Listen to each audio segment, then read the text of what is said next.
Hi, I am Dave and welcome to 4to4 Golf. If you are new here, I make golf videos out of Perth in Western Australia and sometimes further afield. The aim of the channel is to track my progress from shouting 4 to having a 4 handicap, something I think we can all relate to. I make 2 videos a week and they could be course vlogs, practice diaries, product reviews or even just general golf tips. So if you like what you see, smash that like, subscribe to the channel and hit the bell for notifications. It's all free. So today I'm going to be taking you through a lesson that I had recently with Kerrod Gray over at Joondalup Resort. Got some swing changes happening in there.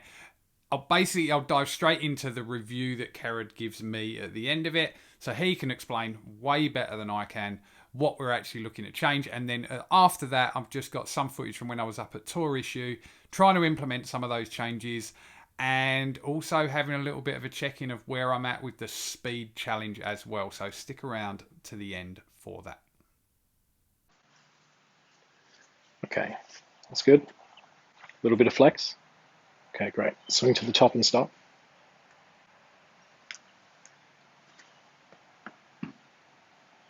And the heel. Yep, on the inside of the right heel. That's where you want to feel all your pressure. Good. Go back to the ball. So close your eyes, feel very balanced between your toes and your heels. That would be spot on. Slowly swing to the top. Great. Trail leg is going to naturally straighten. Left leg is going to flex. That keeps your pelvis on a bit of an incline, right? Which helps your shoulders keep their tilt. Yep. Back to the ball.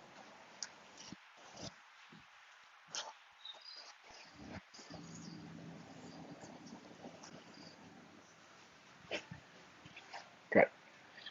Slowly to the top. Back to the ball. Okay, off you go.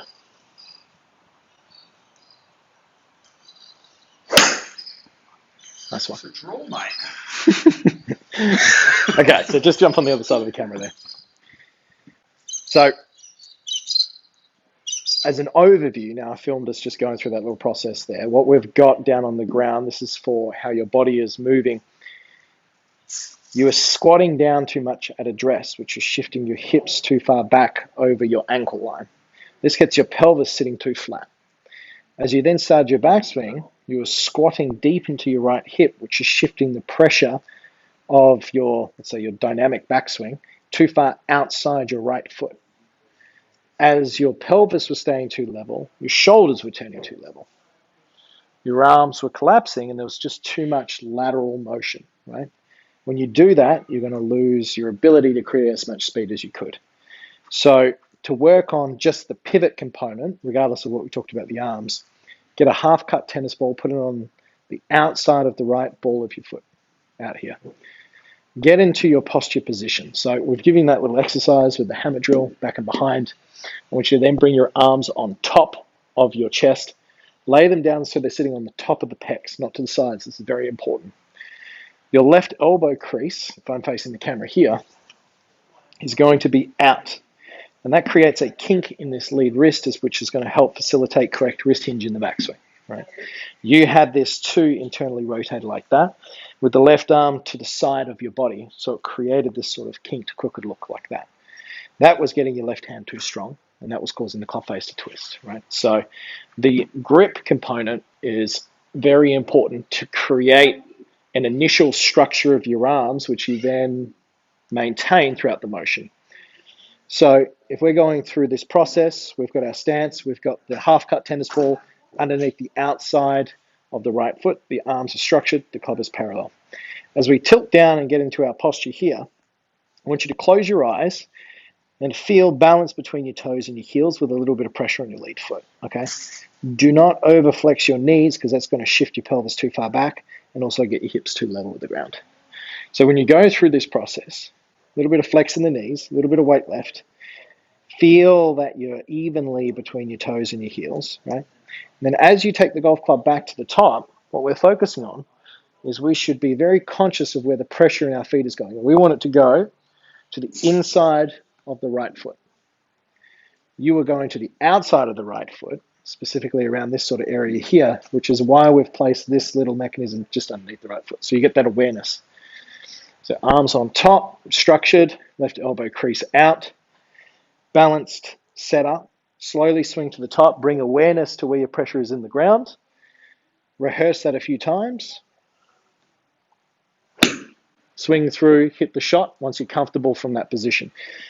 If at any stage you feel like you're putting too much pressure on this disc, it's because your pelvis is too level at address and you squatted into your right leg there. So very important that we're focusing on the small parts of what we've discussed today, and you do a lot of slow repetitions, even without a golf ball, just inside dry drills, bringing awareness of what it feels like to move in such a way in which at the top of your swing or near the top of your swing, your pressure is on the inside of your right heel rather than the outside. And this is going to help you keep your incline to the top, which is only going to improve your club delivery. Okay? Yep. Good job. Okay, so guys, you now join me at Tour Issue Golf in Wangara. I went there a couple of days after my lesson, and I'm just trying to work through some of the changes that Kerrod had so beautifully demonstrated in that recap video that he does for me. So look, you can see I'm trying to focus on that grip, also that arm position, and I've got that. I haven't got a half-cut tennis ball, but it's basically like half of a softball type thing.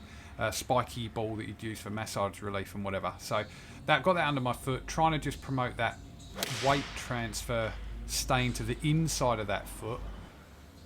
And honestly, it's a weird feeling. It's one that you've got to, it really does promote you turning around yourself rather than swaying. So hopefully if we see in this shot as well, there's not actually any sway. It's more of a movement where I'm twisting around my center, hopefully, which, yeah, that was pretty good. There was no lateral movement there at all. I wasn't happy with that strike, clearly, but that has a knock-on effect, obviously, because if I'm coming in from a different position, I'm going to get some varied strikes, and that's why it's really important to be working on this stuff as I move forward.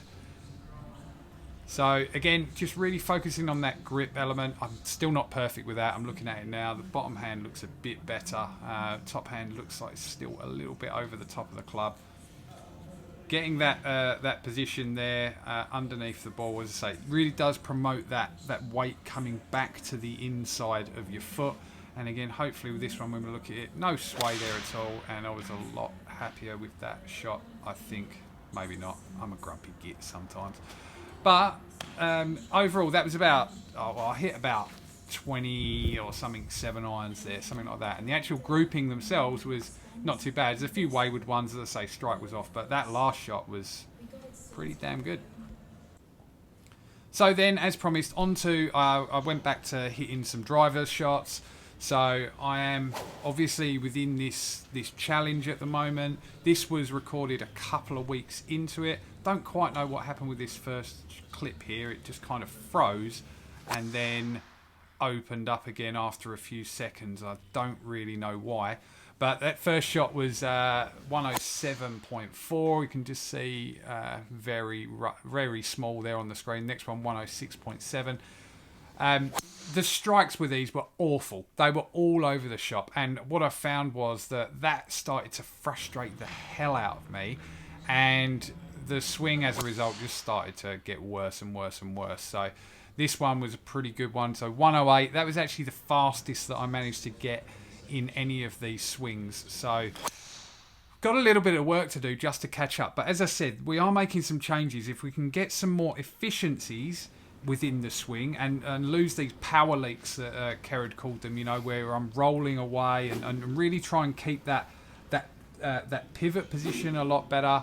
You see, I've turned the club around here, even just to try and trick the muscles into thinking that, you know, to swing a little bit faster, with that last one being a lot slower at 105.9. So it did have an impact. I mean, this one did get a little bit quicker, not that much, but the strikes were just so bad, and I need to work on that, quite honestly. That's the next part, working on the strike. So, as you saw, lost a little bit of speed from when I'd done that initial challenge, but I am trying to work really more closely on what the swing changes are at this stage. If I can be more efficient, and it does honestly feel more efficient, then the speed will come. You know, as I get more comfortable with the moves and my body adapts to how I'm swinging it now, that speed will come, and I'm still confident that I'm going to have some improvement on the end of it. I'm going to have to, because Matt's already added 3 mile an hour to his, so I've got some work to do. If you did enjoy the video, guys, smash that like, comment below, and subscribe to the channel if you haven't done so already. Ring that bell notifications. As I said, it's all free. Do all that good stuff. It does help me keep motivated. Apologies, there haven't been a video for a couple of weeks, but I was just taking a little bit of a break just to get myself energized again to bring these videos to you. So